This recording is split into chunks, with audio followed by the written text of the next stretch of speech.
ఉన్నాయి కాబట్టి మరి ఇవన్నీ కూడా ప్రజల సమక్షంలో సభా సాక్షిగా మళ్ళీ చూపించాల్సి వస్తుంది కాబట్టి ఈరోజు మళ్ళీ హడావుడిగా మీటింగ్ పెట్టి నిన్నగాక మొన్న అధికారులకు ఆదేశం ఇచ్చినట్టుగా నేను పేపర్లో చూసిన ఏమని ఎస్సీ సబ్ ప్లాన్కు సంబంధించినటువంటి నిధులు మీరు ఏవేవైతే స్కీములు ఉన్నాయో వాటికి వెంటనే కేటాయించండి అని చాలా హాస్యాస్పదంగా అనిపించింది. ఎందుకంటే సరిగ్గా ఈ రోజుకి 11 రోజులు ఉన్నది సమావేశాలు. ఈ 11 రోజులలో మీరు అసలు సబ్ ప్లాన్కు సంబంధించినటువంటి నిధులు ఏ విధంగా ఖర్చు చేయగలుగుతారు?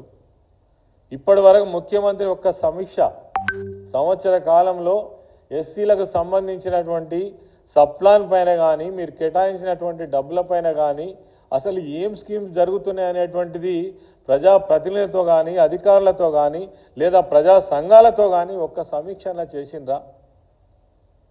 ఇక మరి మీరేమో చేవెళ్ళ డిక్లరేషన్, మీ మాటలు చూస్తే కోటలను దాటుతున్నాయి. ఇవి ఎప్పటి నుంచి? ఏకంగా 60 సంవత్సరాల అధికారంలో ఉన్నటువంటి కాంగ్రెస్ పార్టీ ఆనాటి నుంచి ఈనాటి వరకు కూడా ఆనాడు ఇందిరాగాంధీ గారు ఇచ్చినటువంటి నినాదం గరీబీ హటావో, అప్పటి నుంచి ఇవే మాటలు చెప్తున్నారు. నిజంగానే ఎస్సీ వర్గాలలో ఎస్టీ వర్గాలలో పేదరికం పోయిందా? మరి మీరు కేటాయించినటువంటి నిధులు ఆనాడు సమైక్య ఆంధ్రప్రదేశ్లో కూడా ఎస్సీ సబ్ ప్లాన్కు సంబంధించినటువంటి నిధులు సవ్యంగా ఖర్చు చేయాలి, అవి డైవర్ట్ కావద్దు, నిజంగా వాళ్ళకే చెందాలని ప్రజా సంఘాలు ఎస్సీ ఎస్టీలు ఉద్యమాలు చేస్తే తప్ప ఆ పైసలు ఖర్చు కానటువంటి పరిస్థితి.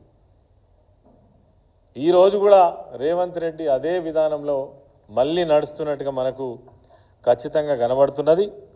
మరి ఇంకా దుర్మార్గం ఏంటంటే ఎస్సీలకు రక్షణ కల్పించేటువంటి చట్టం 2015, ఎస్సీ ఎస్టీ చట్టం 2017, దీని ప్రకారము ఎవరైతే ఎస్సీ ఎస్టీలు బాధితులు ఉన్నారో వాళ్ళను ఆర్థికంగా ఆదుకోవడం కోసం వాళ్ళకు తక్షణమే బేసిక్ పెన్షన్ ఇచ్చి అదేవిధంగా రిలీఫ్ ఇచ్చి వాళ్ళను ఆదుకోవడం కోసం చేసినటువంటి చట్టం.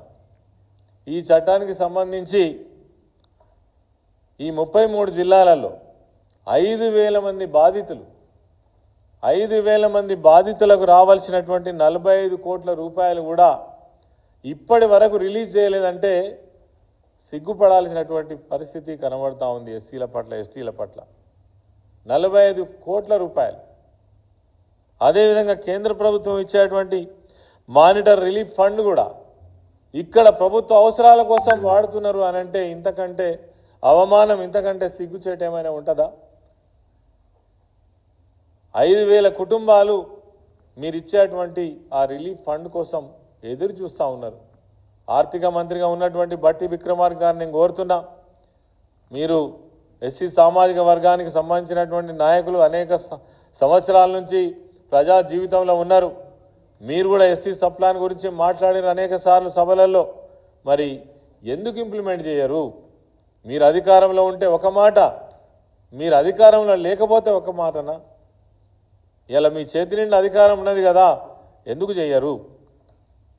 అదేవిధంగా ఎవరైతే ఎస్సీ ఎస్టీ కేసులు నమోదు చేసి విచారణలో ఉన్నటువంటి దాదాపు 10,000 కేసులు ఉన్నాయి.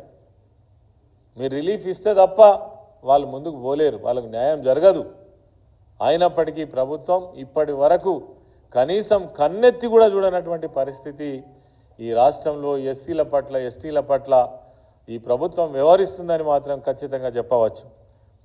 అదే ఎస్సీ సంక్షేమం జరగాలంటే ఎట్లా జరుగుతుంది?